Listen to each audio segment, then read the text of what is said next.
So that was great. Well, I did sort of introduce Ken. So he's going to start with his experiences with his guru, with his dream work, and how the dreams came in and affected him. And then we're going to have a question and answers, and then you're going to lead a meditation. Correct? Okay, come on up, Ken. Thank you.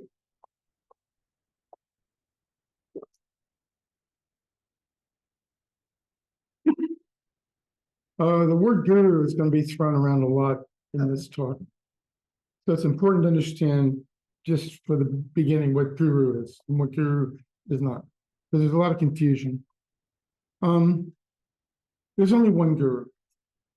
That's God, or the source energy. And it expresses itself in all forms. In certain enlightened beings, the guru function. Let me step back a section. One of the best examples, explanations of guru that I ever heard was guru is the guiding spirit of all that is. So the absolute, which is beyond all comprehension, downsizes itself into an aspect that we will technically call Ishvara, that's what's known as God. And therefore, the guru, God, and self are one, so guru is everywhere. Guru is not located in any one person. It's a frequency in the universe. And it will show up in all enlightened masters, and it's in every one of us. Because we are not separate from it. The whole essence of kind of what Circle's about is that we are that, which is a big departure from Western Abrahamic religions. So when I talk about a guru, and I'm talking about a particular guru, and I think it'll become more clear as we go along the talk, it's always God coming through the form. One of the big problems that people have is getting attached to form. Well, this form is it, or that form is it. No, all forms are it. So we all have that seed in us as expression of that. And so the guru function is in all of us. It just is fully evident in certain masters that have been around. So, if you want a little bit of more depth of that, I have a talk on Circle's YouTube channel.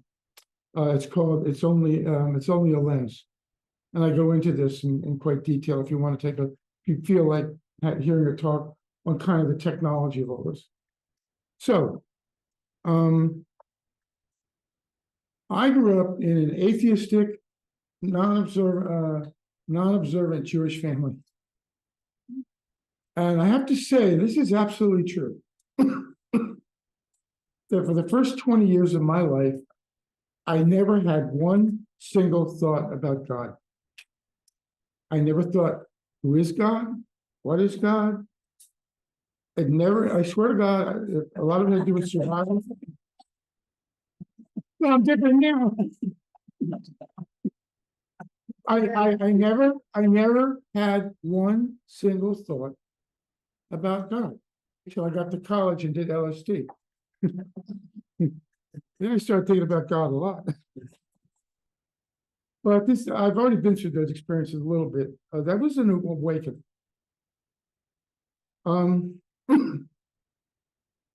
I wanted to.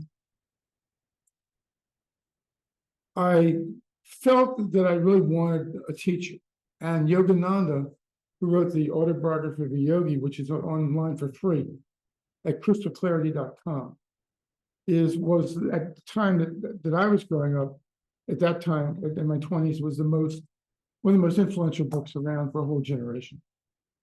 So I wrote away to Self-Realization Fellowship and started taking the classes by mail. And I considered Yogananda was my guru. Little was I to know. I went down to see my sister in Alexandria, Virginia, and she was with this group called Ananda Marga. And they had this other guru. There were a lot of gurus running around at that time, and there still are. Most of them they are female, by the way. The ones then were mostly male. And his name was Sri Sri Anandamurti. Now, Ananda in Sanskrit means bliss. Murti means figure of, like little statue. So Nandamurti was literally the embodiment or the figure of bliss in form. I didn't know who this guy was, you know, and he didn't look like a guru. He had short hair, like a buzz cut. He had these big, thick horn-rimmed glasses, and he was a really short little guy. He was, I think, he was only about 5'3".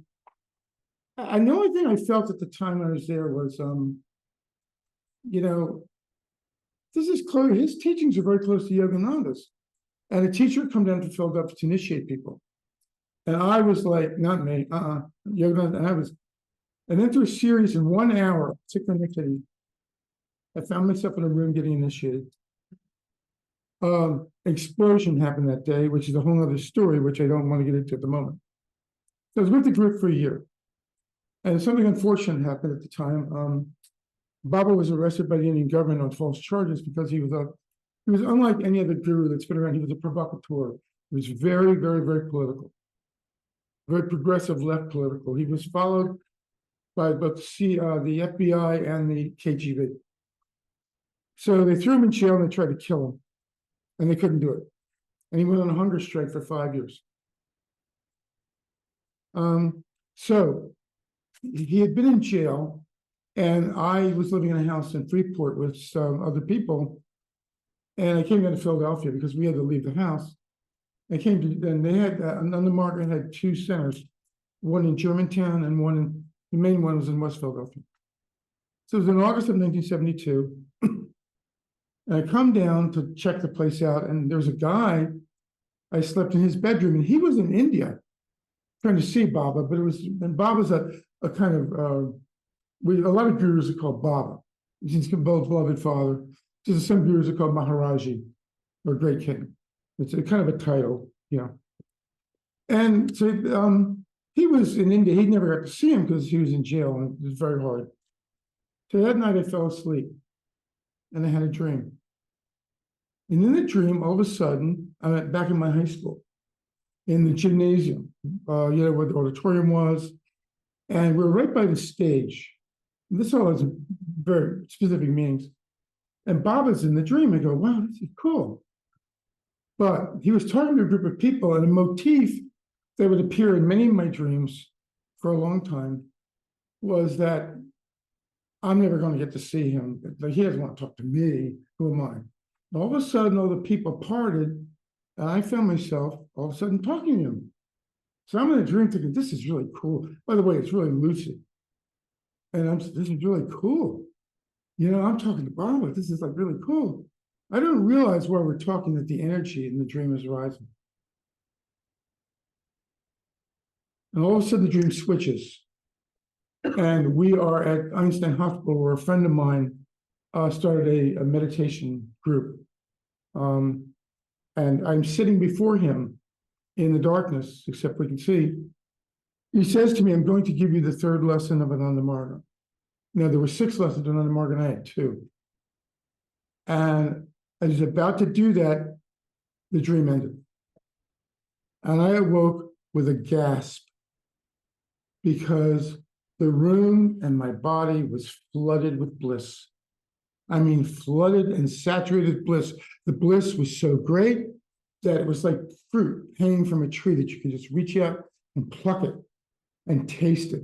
And it lingered, and the whole room was vibrating. It was clear that somebody or something really powerful. And I was saturated with it, and I was in awe. And there was nothing to say. It was the most good. And I remember that, and that was just the first one. And that was the first of what I call my I am that I am experiences. And I'll leave that alone. So what happened is the dreams started coming. I would have 2 or 3 or 4 a month.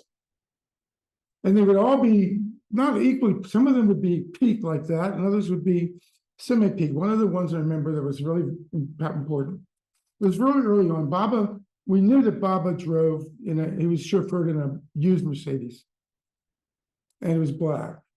And all of a sudden I fell asleep and had a dream one night, and this Mercedes pulled up, and the door opens up in the back, and Baba's sitting in the back, dressed like he is in white.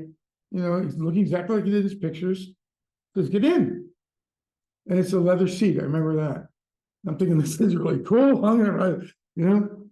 And all of a sudden, the scene shifts, and we are on a road in the outskirts of Colorado, where the mountains are in the distance. And I had some very difficult experiences in my college years in Colorado. And all of a sudden, the door opens up and he throws me out. The car speeds up, and I feel, what? I'm abandoned. What's going on? And there's this young man there. I'm afraid he's going to hurt me. He feels crazy, and he's like, and all of a sudden, I have to stand there and be with him. And all of a sudden, there comes a certain point where I connect to his heart. And I realize he's not dangerous.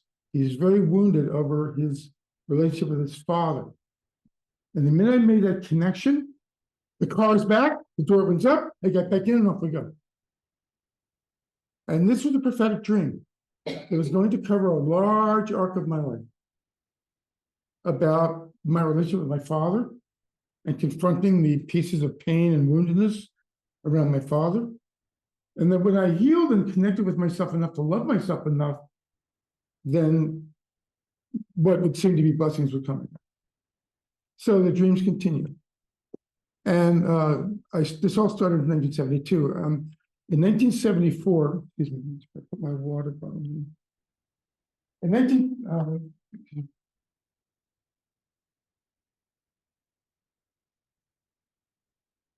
1974, I had one of the most powerful dreams. It was on Baba's birthday, which is the full moon in May. And he appears in the dream, and a lot happened in the dream that I don't need to go into. But Baba had, Anandamurti had recently put out a lot of, he'd become a very strict disciplinarian, and he put out something called the 16 points that we had to follow. And so rather than being lovey-dovey hippie, all of a sudden there was this very strong discipline aspect of the whole thing. And it's so funny because a whole bunch of Americans tried to like argue with him about it. And he said, this is not a democracy. He came up with something called the 50 social norms that you think this is enough? Here, try this on besides. I remember one part of the dream that was very important. He was like Superman. He would start cleaning pots and pans, like super speed, like Superman. And the whole point was, my job here is to clean you out. My job isn't to like pander to you. So at the end of the dream, so I had a lot of conflict with all this discipline stuff, and there was a lot of bickering and squabbling in the group about who was being more disciplined, who was not being more disciplined, and all that kind of stuff. And all of a sudden, at the end of the dream, Baba is actually in a bed, in a small bedroom. There's actually a picture that is very close to what happened in the dream. And I'm trying to stay away. I wanted to leave the movement. I don't want to go near him, and yet there's this current that's pulling me. I can't stop it. It's pulling me toward him. I'm fighting and fighting, and the current pulls me onto his lap. And he rubs this. I have a tooth missing here. It got pulled when I was a war resistor underground from the Army in 1970. One of the most painful periods of my life. And he rubs this part of my mouth. And he says, I am your guru. I am your Christ. I am your Savior. You can't leave after that. So I'm going to step back a second. And so dreams like that kept coming. And the one thing that was very interesting about these dreams is when they would end, it was like a giant hand pinched a candle out and said, time to wake up. As much as I know about dreams that are unconscious, scripts them. When dreams come from the higher self, they are uber scripted by a magnificent, a genius director. So everything is in place for a reason and a lesson.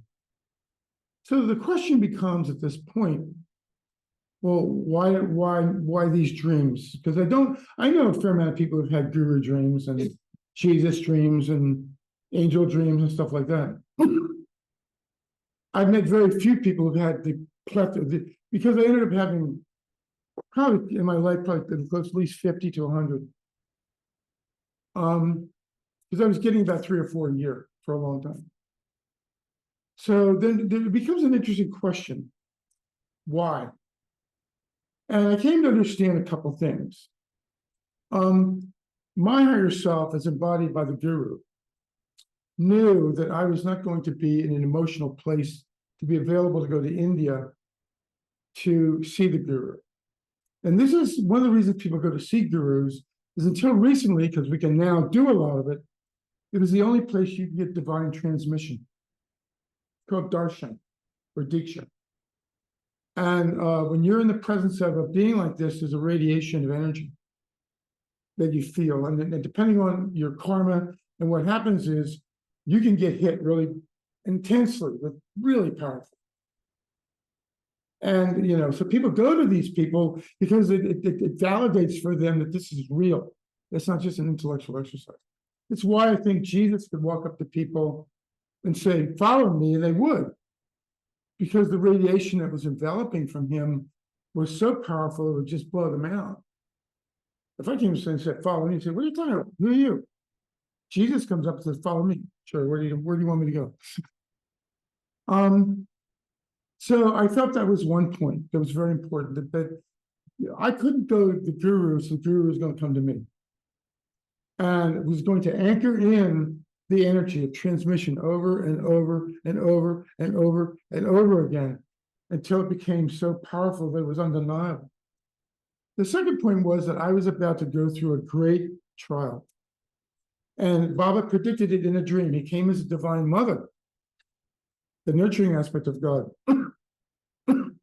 Same year, 1974. He said, I'm going to leave you for a while.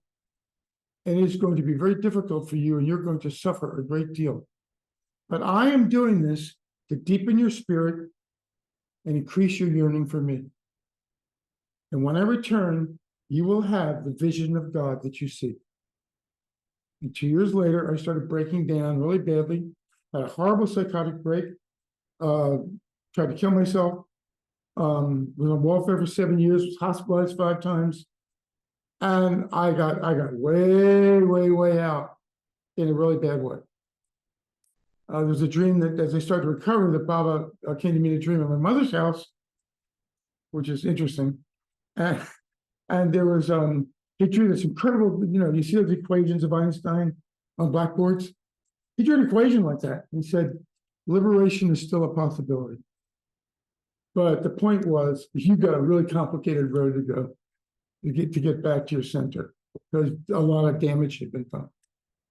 So I understand now that the dreams were, it was to get them to anchor in the energy, because I was not going to be able to be open enough. And for years I meditated and couldn't feel anything. Even when I went to India in 1985, when we would go into, when Baba would do darshan for thousands of people, I would go into black moods. I couldn't open up. Now, I was fortunate that some circumstances happened that really did open me up, that were extraordinary. So the dreams were really necessary, because that's the way I could take it in. And they were going to give me the strength deeply inside to weather the storm of this really difficult period. Because so much had been given in terms of divine energy, I couldn't give up.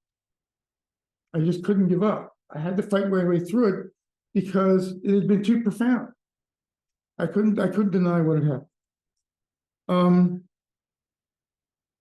So 1992 was a very seminal year for me. I do want to do one more dream. I had a prophetic dream around 1988. I started working at a school. And this was a prophetic dream. Baba appeared as Lee Van Cleef, the villain in Good, the Bad, and the Ugly. And in the dream, this is representative of how I saw my male energy, based on my relationship with my mother, that male energy was evil and dangerous. And so he had a shattered beard and was stomping around the kitchen, which is a place of nourishment.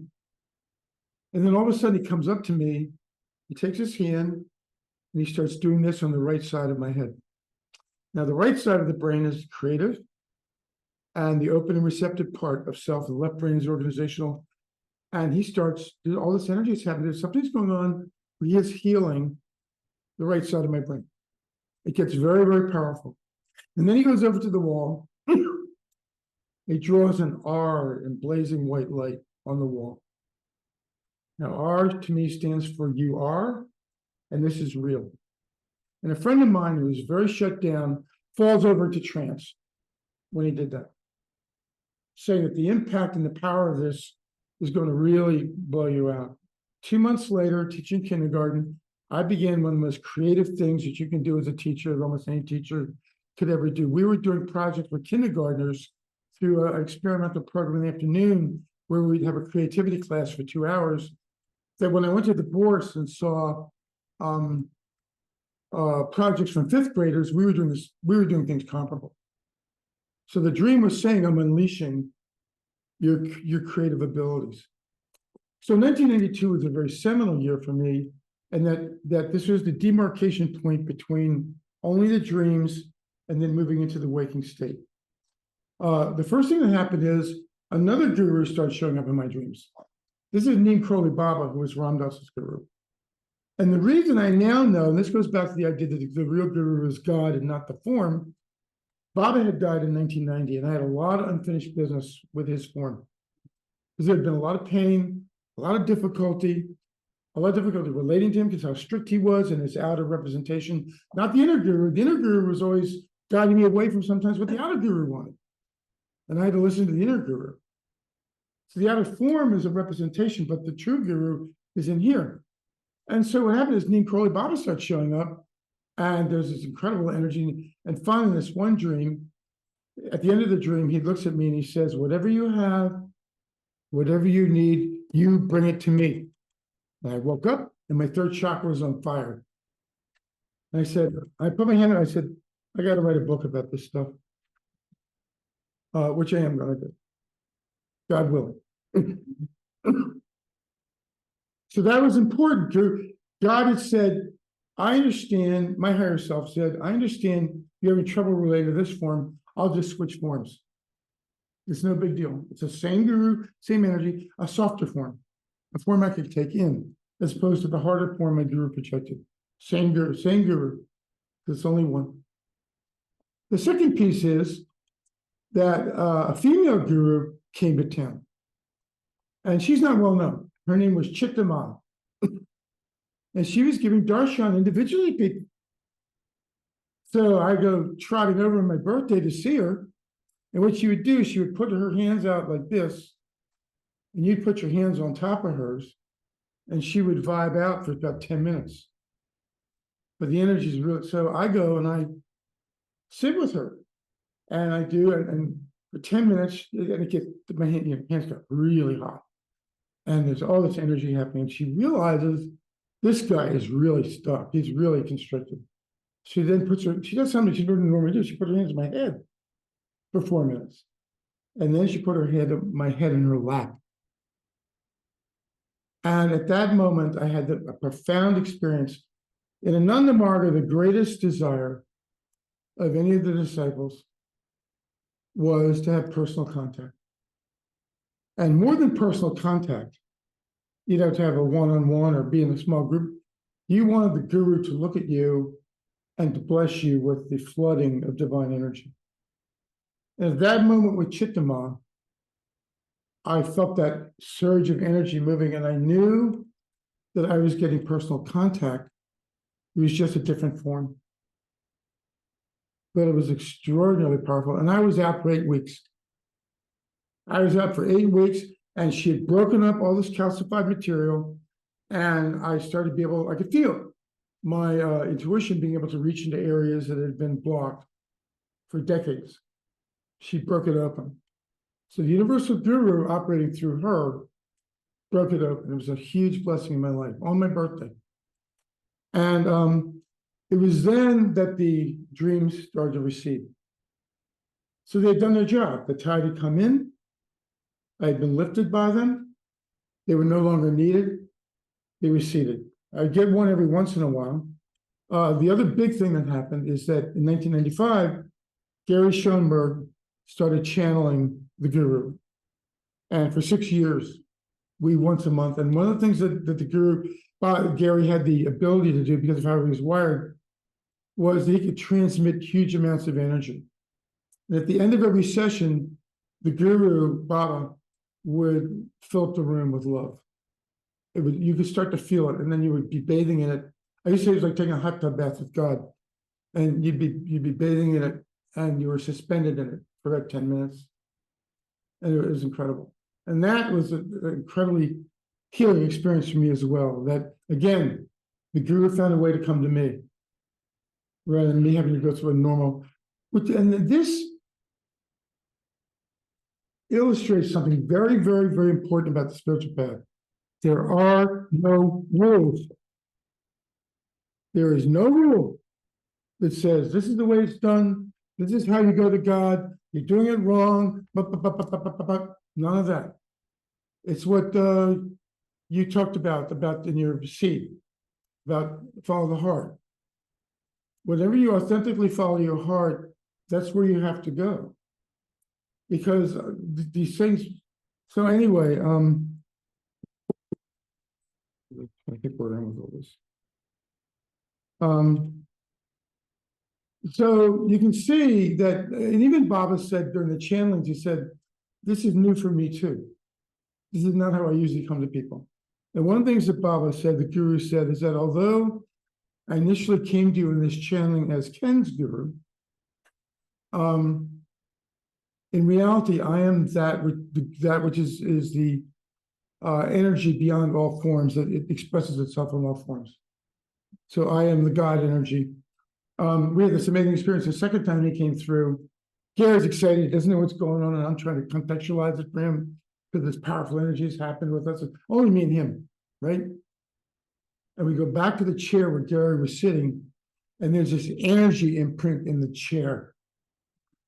And it's blazing. And we literally could not put our hands to it. And it was like somebody had been sitting there through Gary, and it was given to us as an energetic imprint of the divine energy as a validation. It was really powerful. We're looking at each other, like we can't believe it. It's like, so basically, I started to be able to experience in the waking state what I experienced in the dreams. I remember in 1993, I went to Pebble Camp and I was telling Kaylee Moreno, I walked in, she was sitting right there. And the minute I walked in, I knew the energy was going to be amazing that week. I said, I really felt bad because when I went to India, I went in these black moods when Bob was giving darshan. I couldn't feel anything.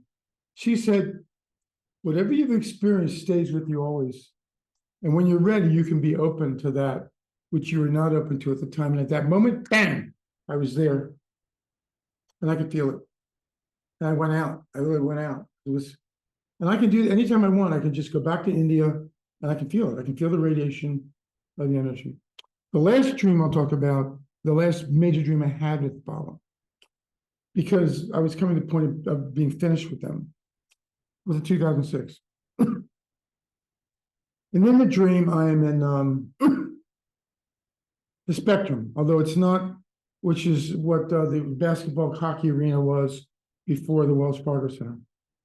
But when I walk in, it's like a third world bazaar. There's meaning to that, which I'm not going to get into, but all of a sudden I see Baba, and it's electric. It's very, very lucid. And I say to him, I thought you were dead, which is an interesting issue. It's a whole side issue about, was the resurrection of Jesus physical or in dream and vision or both? Because this was as much a resurrection as like standing before me physically. And he takes me onto his lap, and it's at night. And through the entire night in the dream, I am in the ocean of bliss. I am one with the stars, the sun, the moon. I'm just out. I'm out, and the bliss is just incalculable. And then in the morning, he takes me and says, you got to get off now. And I'm trying to get back, and I don't realize that I'm full up to here. And he's saying to me, I've already given you what you need. You're not using what I gave you. This is a very powerful lesson. And that was an incredibly powerful, profound experience. Now, the technical name for what I was experiencing in these dreams in Sanskrit, it's called samadhi.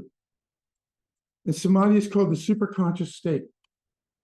And in yoga, in meditation, or even if it happens to you, when you have an absorption experience into the divine at a great peak level, that's called samadhi. If you read Yogananda's book, he has one of the greatest samadhis of all time. He becomes one with the entire universe. And like, it's called experiencing cosmic consciousness. So what I want to leave you with, everybody, with is my experience is unique, but not special. They're different. My experience is no more special than anyone else's in this room. I remember when White Buffalo Calf Woman, I'm in it. I remember when White Buffalo Calf Woman came here through Susan Duvall. She was kind of well known and famous in the area circle. She told her story. And I said, well, that's cool, but that's the story of everybody in the room. I mean, so, and that's when I started to realize, that we live in a revelatory time. We don't realize that we're in the midst of one of the great revelatory times in human history. My belief is this is a greater revelatory time in any period in the Bible. That people are having experiences now and understandings of things way beyond what the church fathers knew, what even the Jewish people, not the prophets, but the conventional religion, that we are in a revelatory time. So I call this my I am that I am experience, because the first dream especially was that confrontation at the same level to a certain extent that Moses had with the burning bush. But everybody has their own I am that when I talk to speakers, I always say to them, I want to hear about your early life. When was your intersection with spirit where you began to have direct experience? When was your I didn't say it this way, when was your I am that I am moment? Now, it can be dramatic like mine was. It can be gradual so that it builds. Everybody's different. But the basis of this community is that direct experience, as Suzanne said. So I just want to leave everybody with that my experience is unique, and we tell these stories because we inspire one another, hopefully. That we validate for one another week after week after week. And we also give to this space, this vortex, our own direct experience that fills it up like a sacred pool of water that we can drink from. So we give and we receive. Because the last thing I'll say is when I talk to speakers, I say the basis of our community is the consensus of reality is based on the direct experience of the members. There's no way, method, teacher, training, book, nothing. Now, people do have methods and things that they follow, but there's no one way teacher, method, training that it dictates to anybody here. It's all based upon the experience of everybody here, Zoom and in the room. We all contribute to it. It's a living experience. So that was my I am experiences. Of course, they're still going on. It's like this never stops. At this point, I'm able to, like, if I'm with a good group meditation, I can get into a very deep blissful space, and I couldn't do that, so I treasure the dreams. I think it's a very unusual way. So I'll open up to questions and